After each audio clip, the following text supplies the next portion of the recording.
ayah saya almarhum adalah pensiunan Angkatan Udara. Dan pensiunan Angkatan Udara pangkatnya pun gak tinggi, hanya kapten. Jadi bisa dibayangkan, saya lahir di Mospati, di Madiun, asli Malang. Rumah kami yang termewah itu adalah gorden. Karena kami tidak punya perabotan, jadi gordennya dimahalin supaya dilihat orang bagus. Di dalamnya kursi pun gak punya gitu ya. Nah, masa-masa lagi disebut susah, sebenarnya kalau dirasakan ya nggak juga gitu ya. Karena hampir tiap hari ketawa juga tuh gitu ya. Makan apa adanya juga kita seru-seru aja. Jadi sebenarnya kata susah itu sebenarnya nggak ada gitu ya. Dan jalan seperti biasa. Tapi ada moral lesson atau pelajaran yang saya dapat dari almarhum ayah saya adalah terpaksa nyambi kan. Jadi selesai kerja jam 2 itu nyambi, pakai truk tentara itu ke cepungan tembakau.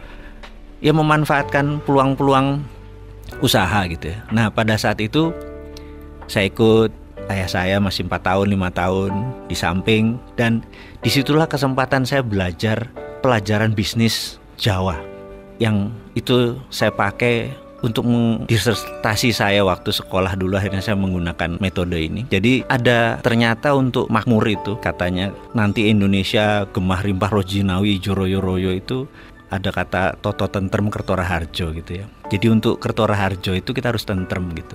Nah untuk tentrem itu kita harus noto. Nah noto itu kan manajemen gitu ya. Dalam bahasa manajemen adalah getting things done through other people, menyelesaikan masalah melalui orang lain. Ternyata di Jawa itu, melalui almarhum ayah saya cerita bahwa di Jawa itu toto itu ada 6 step, yaitu toto, titi, titis, tetek, tutuk, tuntas gitu.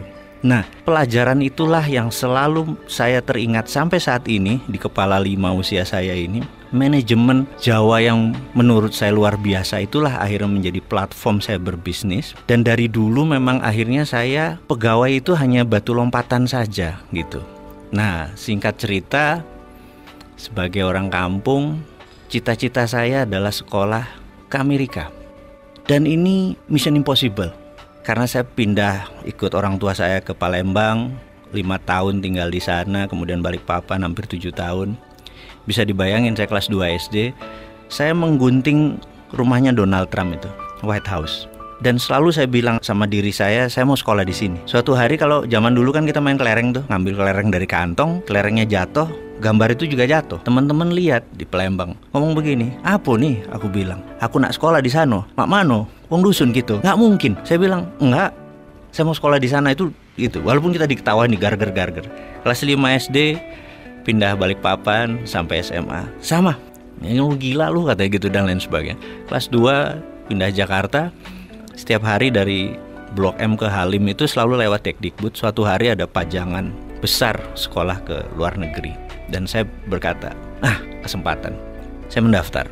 Pengumuman saya ingat banget karena nilai ijazah saya 6, paling tinggi 8 agama. 1, nggak mungkin lah gitu. Tapi saya pede dalam hati bahwa saya sekolah ke luar negeri. Pengumuman keluar, nggak ada nama kita.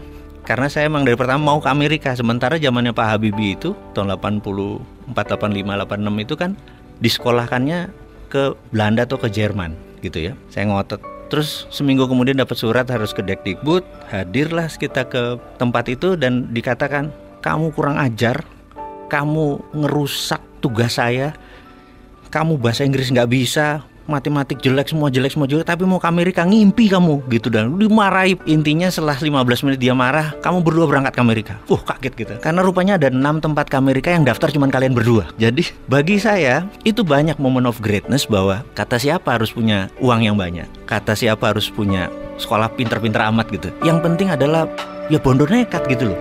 Pede aja dan nggak pernah ngerubah mimpi.